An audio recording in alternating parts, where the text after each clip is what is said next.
Дээр нь сангийн яамтай нас уулзлаа.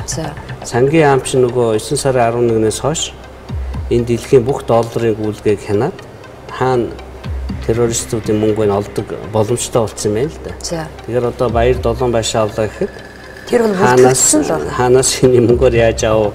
Нөгөө хөргөнийхөө мөнгөөр авсан уу, даваа нэмийн мөнгөөр авсан уу? Бүгд он сар өдөртөө ингээ гараад ирдэг юм. Тэгэхээр тэд бол маш одоо тодорхой юм хэлж байна. Тийм ээ. Авилга бол интернэшнл болсон. Нэг улсад үлдэгдэгэ байсан. Монголд авсан авилгаа ингэж өөр газар зарцуулдаг болсон. Тэрийг барьж авах боломжтой болсон. Та нар хүсэлтээ гаргаа. Гөө тэгсэн чинь нөгөө эрх зүйн харьцан тус гэрээ мэрээгээд ингээ хүндэлтэй байсан. Тийм одоо хүртэл яриад байгаа. Тийм юм хэрэггүй. Яагаад гэвэл танаа улс 2011 онд билүү 10 онд нэгдсэн үндэсний байгууллагын авилгын эсрэг конвенцэд нэгдсэн. UNCAC гэж нэрлэдэг. UN Convention Against Corruption гэдэг. Тэрэн дээр чинь эрх зүйн харилцан тус гэрээний дотор байдаг бүх заалт чинь байж байгаа. Ялангуяа энэ гэмтэргүүдэд гэж байгаа. Яг хаа бус гэмтэргүүдэд бол тэр ажиллахгүй шүү дээ. Авилга, албан тушаал, мөнгө угаах.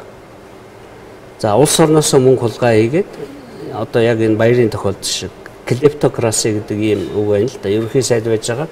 Найзынхны компани баахан байшин бэлгэлцдэг. Энэ бол сонгодог клептокраси.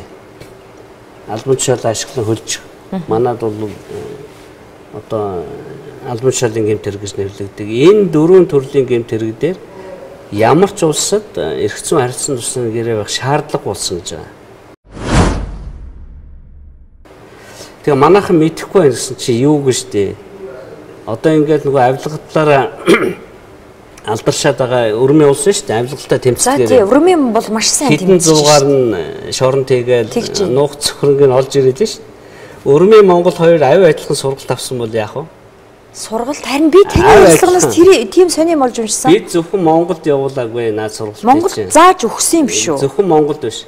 Шилжилт хийж байгаа бүх зүүн Европын орнууд одоо хөссөн газрууд нь сургалт хийгээд тэгээ та нар UNCAC-ийн 45-1-ийн дагуу текст ингэж бичнэ. Эхний өгүүлбэр, хоёр дахь өгүүлбэр. Энэ зүгээр л Санжийн баярын 7 байшин гээд байшингийнх нь хаяг бүгдөө манай холбооны мөрдөх төвчөр рүү явуулчих.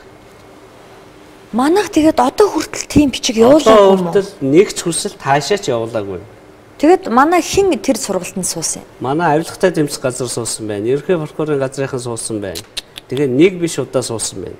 Одоо энэ ажиллаж байгаа авилгатай. Одоо энэ ажиллаж байгаа улсууд бүгдээрээ. Инх жаргал даргын команд, инх хамгаалсан прокурор 14 оноос эхэлсэн, 15 онд үргэлж ирсэн, 16 онд бас хийгдсэн байна. Тэгэхээр одоо гам болд байсан, инх жаргал байсан, инх хамгаалсан байсан. Энэ улсууд бүгд энэ одоо мэдхийн тулд мэдчихсэн. Гэхдээ ерөнхийлөгч битэрийн толгойг тэгж эргүүлсэн. Тухайн үед л яг тэгж хэлсэн шүү дээ. Хэл мэдээллийн. Тухайн үед би яг уулзалтанд байсан үед хэлж шүү дээ. Өө тийм үгээд би чи энийг мэдэхгүй шүү дээ. Тэгээд бүр хэрэгээр очиж шалгаж байгаа нь тэр.